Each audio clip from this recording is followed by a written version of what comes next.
Sans transition, François a perdu son agrément de presse. C'est arrivé. Alors, par contre, là, l'histoire est un petit peu longue, donc j'ai deux personnes qui ont gentiment rédigé un petit mémo. Ces personnes vont rester anonymes pour des raisons qui les concernent, mais croyez-moi, je les connais, elles connaissent parfaitement l'affaire. Alors, voici le résumé de l'affaire de l'agrément de presse de François. Vous ne lirez pas sur François la vérité, donc il faut qu'on vous le dise. Le 1er juillet 2024, le blog complotiste François annonce officiellement le retrait de son agrément de presse par le ministère de la Culture après quasiment 2 années de procédure. Une annonce qui toutefois sème le trouble car de nombreux faits ont été travestis ou omis. Revenons sur le feuilleton. Et avant toute chose, qu'est-ce qu'un agrément de presse ? Comment est-il attribué et par qui ? Alors, un agrément de presse est attribué par le ministère de la Culture à tout média, presse écrite, site web, journal papier, revue, qui en fait la demande à travers un formulaire disponible sur le site du ministère. Des conditions sont néanmoins requises, mais on ne va pas les détailler ici. Si cet agrément est tant convoité, c'est qu'une fois obtenu, il ouvre droit, entre autres, à une réduction d'impôt pour tout donateur désireux de verser des deniers au site qui détient le précieux sésame. L'agrément est attribué pour une durée de 1 à 5 ans et doit faire l'objet d'une nouvelle demande avant la fin de la validité pour qu'il soit reconduit. Parmi ces agréments, nous retrouvons donc le fameux SPEL, Service de presse en ligne, délivré par la Commission paritaire des publications et agences de presse, la CPPAP. Instance composée à parité de représentants de l'administration de l'État et de professionnels de la presse. Revenons à nos moutons. En novembre 2022, François se voit refuser le renouvellement de son agrément par le ministère de la Culture, dont dépend la CPPAP. C'était également à cette même période que Xavier Zalbert avait tenté de racheter, rappelez-vous, la société et le site Fact and Furious qui disposait d'un agrément de presse valide. En échange de l'arrêt de poursuite pénale et civile à l'encontre de son dirigeant, Antoine Daoust. Une affaire très sale, mais qui avance, et on en reparlera. Daoust avait répondu « Fact and Furious n'est pas à vendre, et encore moins à des gens comme vous. Affaire que je vous invite à découvrir dans les liens qui seront en description. » En décembre 2022, le rédacteur en chef du site François, Xavier Zalbert, décide de contester la décision de la CPPAP auprès du tribunal administratif de Paris au motif d'irrégularité dans la procédure.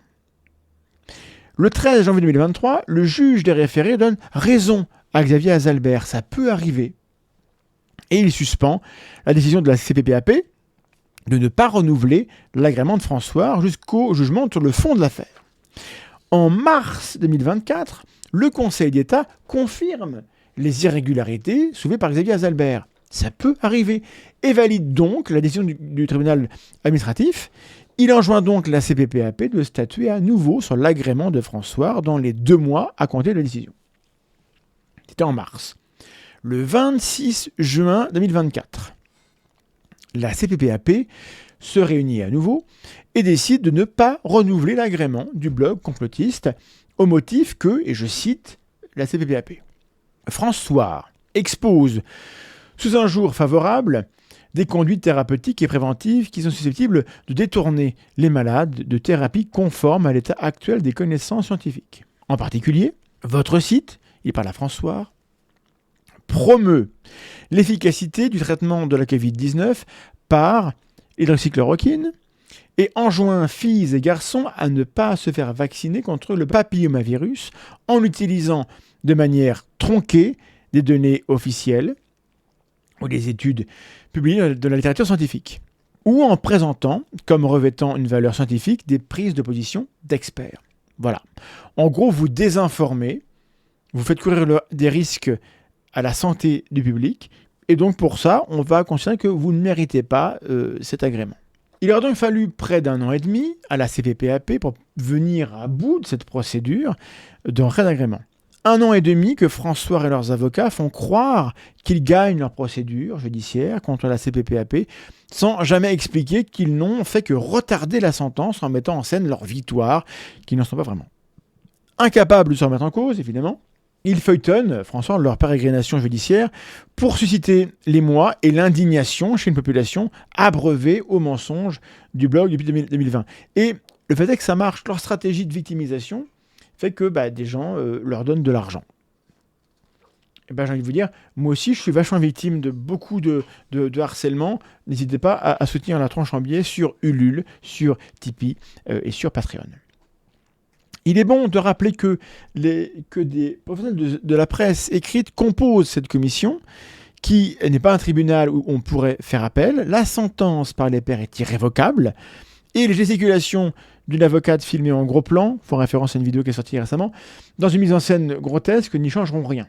Alors certes, les enjeux sont importants, il est question d'argent, d'image et même d'emploi pour le blog complotiste François, mais comment pouvait-il en être autrement après tant de mensonges, d'appels à la guillotine, de désinformation dangereuse pour la santé publique, de campagnes de harcèlement, de menaces, de doxing et de séries de publications misogynes ciblées qui suintent la haine et la frustration. Fin de citation.